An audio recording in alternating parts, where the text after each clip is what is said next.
Sejam todos bem-vindos ao estudo diário das Escrituras. Vou mandar um forte abraço hoje para o Valci Teixeira. Ele acompanha a mensagem todos os dias aqui no YouTube e também acompanha no estudo 5h20 da manhã pelo Zoom, tá bom? Online ali, tá bom? Gratidão, um forte abraço para você e sua família, Valci. Bom, vou mandar um forte abraço aqui também para Maria Ascensão. Ela escreveu uma mensagem tão fofa aqui, né? Eu gostei demais a mensagem que ela escreveu aqui no YouTube.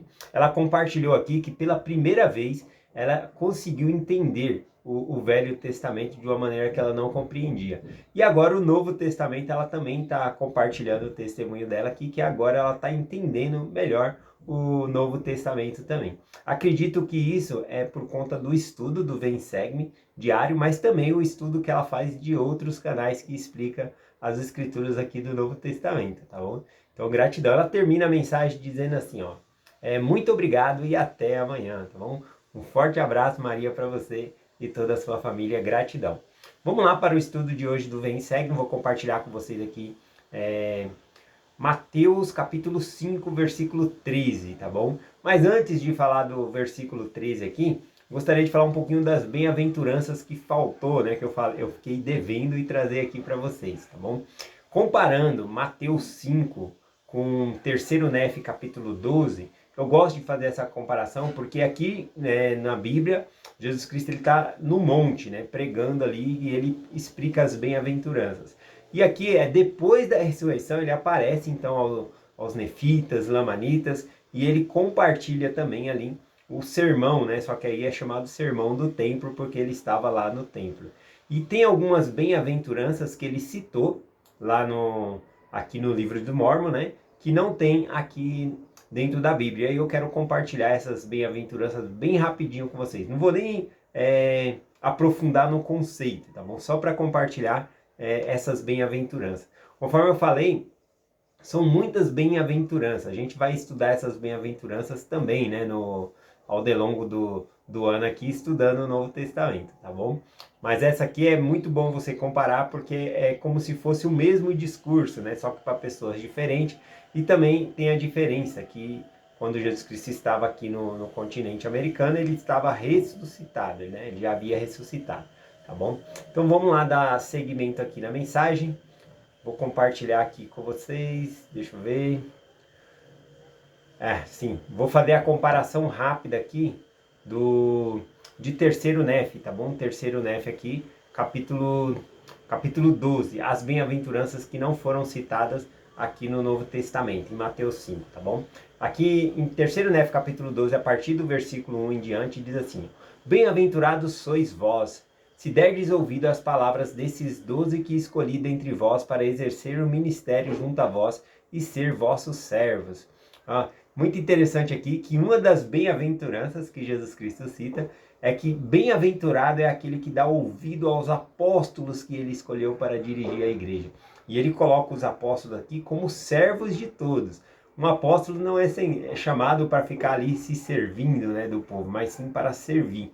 Então eles viajam, eles compartilham a palavra, eles têm muito trabalho para fazer. Então bem-aventurado, né, colocando em nossa interpretação aqui, é aquele que ouve a conferência e põe em prática na sua vida.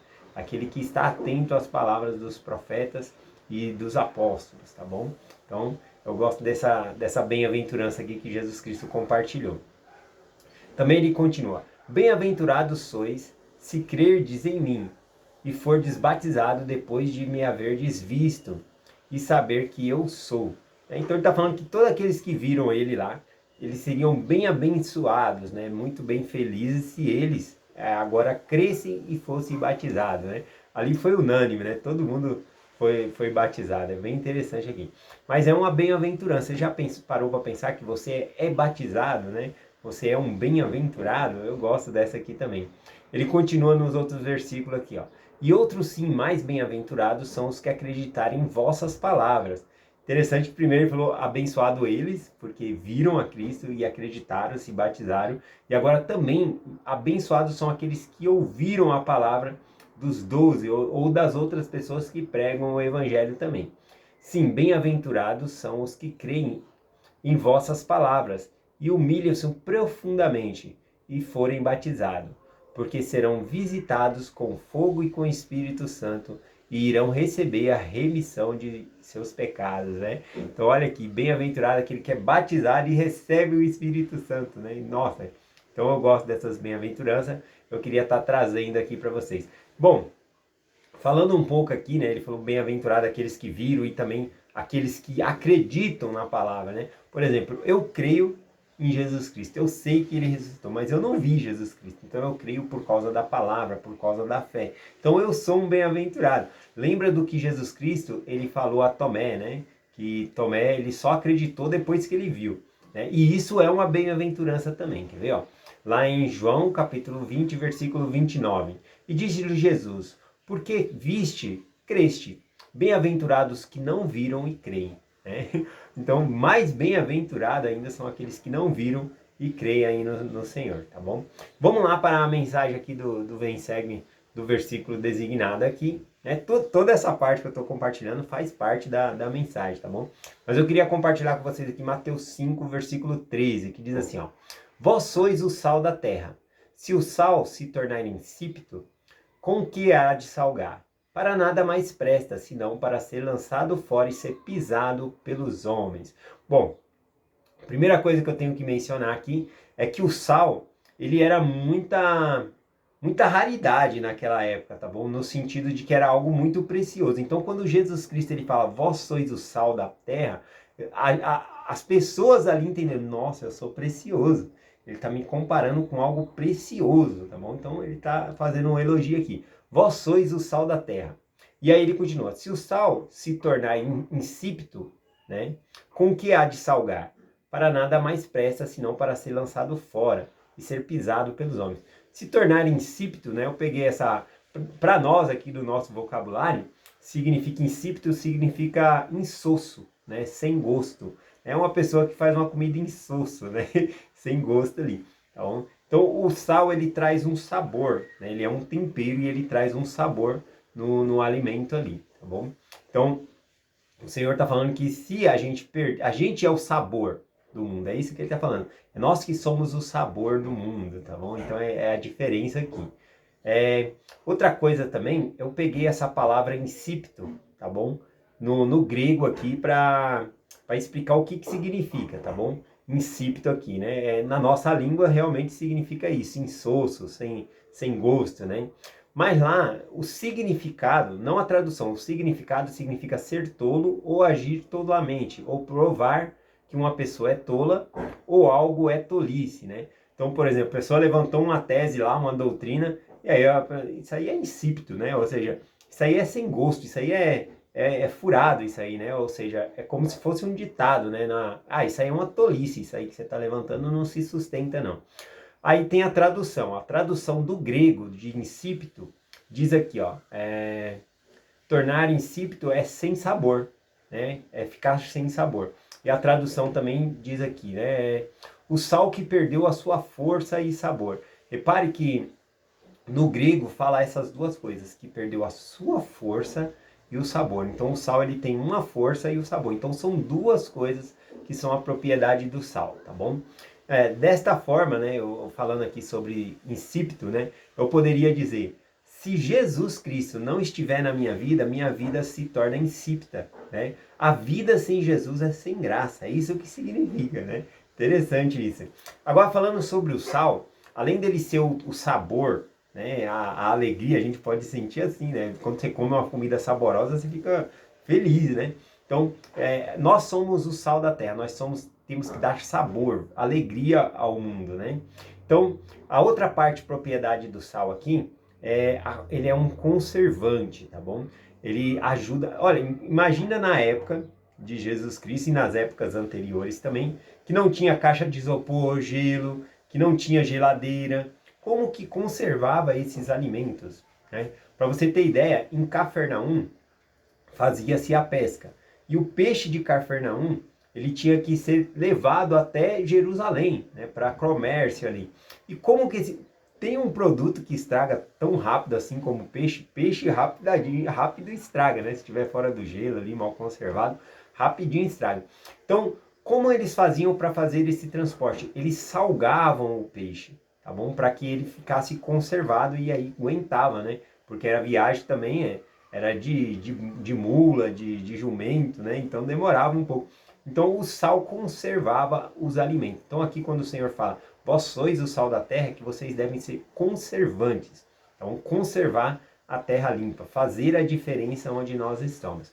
Bom, fazer um exemplo disso, não sei se aqui em São Paulo chama-se Casa do Norte, né? A gente vê aqueles bacalhau pendurado e não tá na geladeira. Como que um bacalhau tá lá e não tá na geladeira? Vai estragar, né? Outra também é a carne seca, né? A gente vê a carne seca ali pendurada e a única coisa que você vê o sal grosso grudado ali. Por que que o sal, ele faz com que a carne não estrague, tá bom? O sal, nós mesmos, né, quando comemos uma comida muito salgada, o que que acontece? A gente fica com muita sede. A gente se desidrata, essa é a verdade. A gente fica desidratado e o corpo vai pedir mais água, por isso você fica com sede. Então o sal ele tem a mesma propriedade nas carnes. Quando coloca na carne ali, as células da carne, né, elas ficam desidratadas. E junto com essa desidratação, os fungos, né, não sei se é chamado fungos, mas as bactérias que fariam o apodrecimento da carne, morrem, elas se desidratam, murcham e morrem. Então a carne não estraga porque a bactéria está sendo morta ali, se desidratou, ela não se desenvolve na carne. Então a carne fica muito tempo ali, mesmo fora da geladeira, sem estragar. Interessante, né? O bacalhau não fica na geladeira, carne seca também. Então o sal ele tem essa propriedade aqui de ser um conservante. Então quando o Senhor fala, vós sois o sal do mundo, é que nós devemos conservar o mundo, ou seja, de fazer o mundo de um lugar diferente, um lugar feliz, tá bom? Outra coisa também, falando sobre o sal aqui, deixa eu ver se eu anotei aqui. Aqui eu anotei que ele valia um grande preço, né? Um grande valor, né? E o que mais aqui? Eu anotei várias escrituras que eu vou deixar aí na descrição do vídeo, tá bom? Para vocês. Bom, aqui quando fala tornar-se insípido, o que que faz o sal tornar-se insípido, sem sabor? É a mistura. Ele quando está puro, ele se mantém forte ali, né? Por isso que no grego significa que ele perde o sabor e a força, tá bom? Porque o sal tem sódio também, né? Então o que acontece? Quando ele há uma mistura com outros ingredientes, ele perde o sabor, ele perde essa propriedade dele de conservante. Então, dessa maneira, quando o Cristo está dizendo que vós sois o sal da terra, é que você não pode se misturar com as coisas do mundo, porque senão você vai tornar-se insípido, sem sabor, tá bom? Para finalizar aqui, eu quero compartilhar com vocês que eu quero ser o sal da terra. Eu quero, onde eu chegar, causar sabor, alegria às pessoas, tá bom? Outra coisa que eu escrevi aqui para falar com vocês é que eu quero conservar, assim como a propriedade do sal, eu quero ser um conservante nos ambientes que eu chegar. Que aquele lugar que eu chegar possa se tornar um lugar melhor, um lugar mais alegre, um lugar mais santo. Um exemplo, né? Se eu estiver num ônibus, andando de ônibus, que esse ônibus não seja assaltado, por quê? Porque eu estou dentro do ônibus, tá bom? Porque o Senhor vai conservar. Aliás, da onde eu estou tirando isso, né? No livro de Mórmon, na Bíblia, fala que quando nós tiramos os justos do meio do povo, o povo logo cai, né? Um país decai, né? Cai na destruição. Então é por causa das orações do justo que o mundo não é destruído. Então nós temos que ser essa diferença no mundo. Então se você está no ônibus, talvez esse ônibus não seja assaltado porque você está dentro do ônibus, tá bom? Pode acontecer também, né? Do ônibus ser assaltado com você dentro também, né? Não tem nenhuma regra assim, tá bom? Mas para fazer uma comparação melhor, a gente pode comparar pelo menos com Jonas, né? Porque não adianta só você ser crente, você ser cristão, tá bom? Por exemplo, Jonas, o que que era? Jonas, ele era um profeta, né? Podemos dizer que era um cristão, ele estava ali, né? E aí o que ele não estava guardando os mandamentos do Senhor. E aí ele entra no barco, né? E aí por ele entrar no barco vem uma grande tempestade e o problema de toda aquela tempestade era Jonas. Enquanto não tirou Jonas, né, dali do barco, do navio, a tempestade não passou. Então que nós não sejamos esse tipo de pessoas que ao chegar no local vai causar mais confusão, né? Vai trazer maldição para o local ao invés de bênção, tá bom?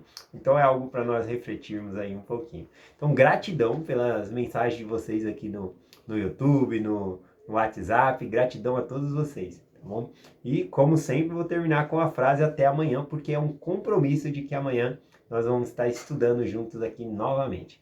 Eu deixo essa mensagem em nome de Jesus Cristo. Amém. Até amanhã.